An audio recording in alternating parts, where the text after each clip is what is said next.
Dan itu kepada yang topik berikut.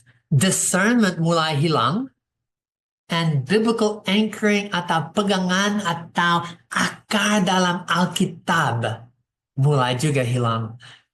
AI munculkan tidak bahaya teologis dan rohani, tapi belakang itu mulai ada masalah etika dan moral bagi gereja. And dari itu lagi ketajaman atau discernment mulai karena apa? Bukan mulai hilang karena AI yang dipakai untuk decision making. AI yang jadi tak hanya ketergantungan tapi kelebihan.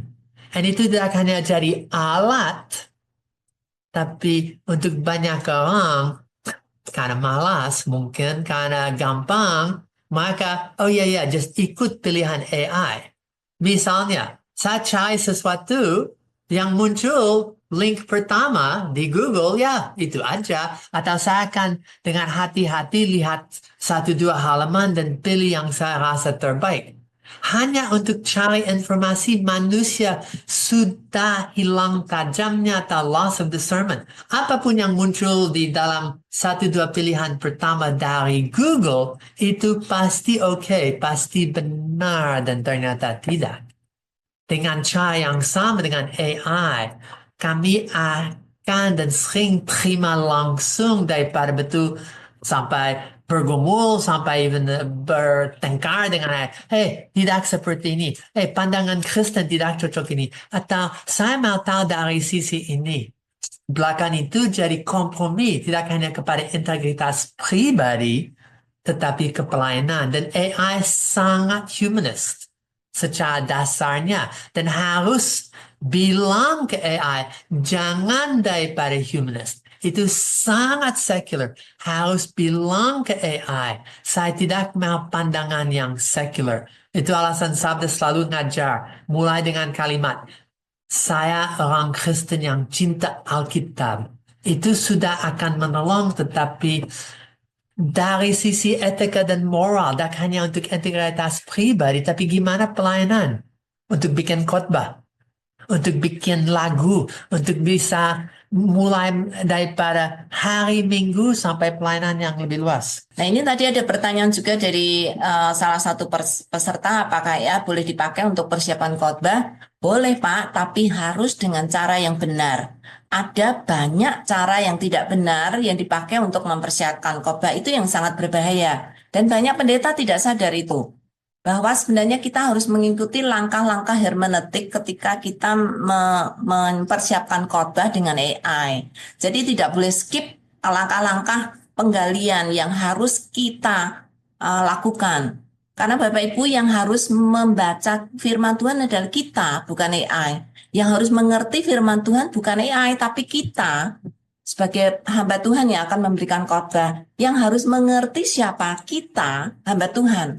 Karena itu kita yang harus mengikuti langkah-langkah yang benar dan mengerti apa yang dijawabkan AI itu, dan harus dikonfirmasi lagi, diverifikasi lagi apakah jawaban AI itu betul atau tidak. Kita harus punya referensi lain yang lebih terpercaya sehingga kita bisa compare jawaban dari AI dengan pengetahuan atau buku-buku tafsiran yang sudah diakui oleh gereja sebagai buku-buku yang baik. Dengan perkataan lain, kalau punya pustaka, jangan dibakar. Oh, jangan. Sabda punya pustaka yang 15.000 buku. Dan hanya itu bahan daripada orang yang dipercaya. Bahan yang sudah dari sejak gereja sampai hari ini. Itu penting. Jangan sampai tidak hanya ada masalah dengan pelayanan dan integritasnya, tapi doctrinal. Dan so tadi kami sudah lihat di bagian yang berikut, ministry integrity, tetapi doctrinal integrity. And so awas. Ya, and content yang tidak bernyawa tentang roh, tidak memiliki sentuhan pribadi. And so, jujur, machine atau Google, cari khotbah diambil, bikin khotbah diambil, tetapi itu satu shortcut, satu bohongan, pintas. jalan pintas tapi bohongan.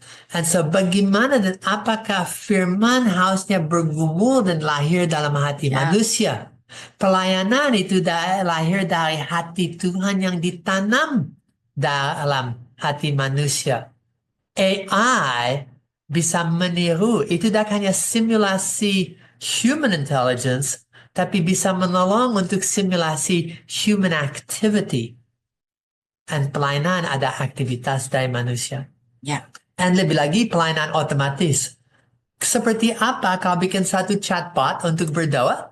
Orang ke situ, bikin permohonan doa, langsung AI buat doa manis untuk mereka, tambah beberapa ayat, dan sekarang saya punya satu AI berdoa, dan itu sampai ratusan orang, mereka suka apa yang didengar, bla bla bla, tetapi tak ada manusia siapapun yang doa untuk apapun.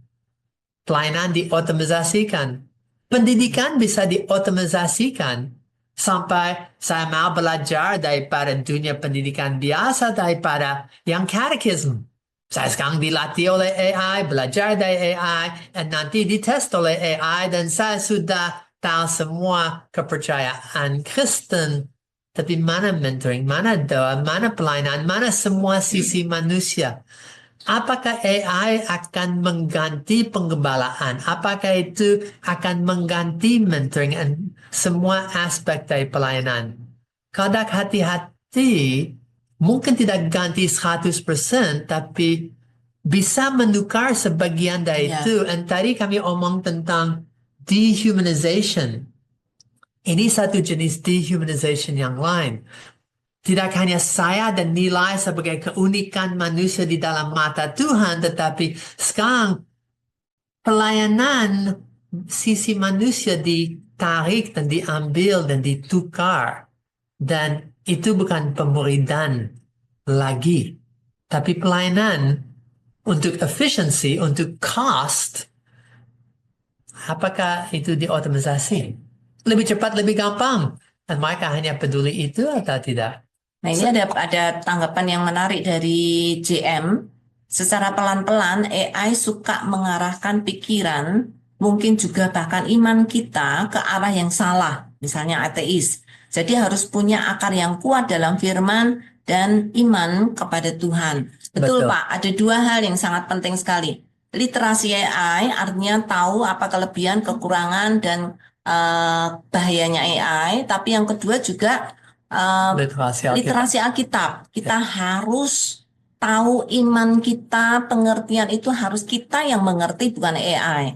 Kita mengerti nggak apa yang kita percaya? Kalau enggak, apapun yang diberikan AI, kita tidak tahu itu betul atau tidak betul. Ya, dan komentar itu sangat cocok dengan poin yang sebelumnya. Loss of discernment and loss of biblical anchoring. Pegangan Alkitab and literasi Alkitab itu bersama pentingnya. And di belakang itu satu pengertian akan doktrin, akan firman.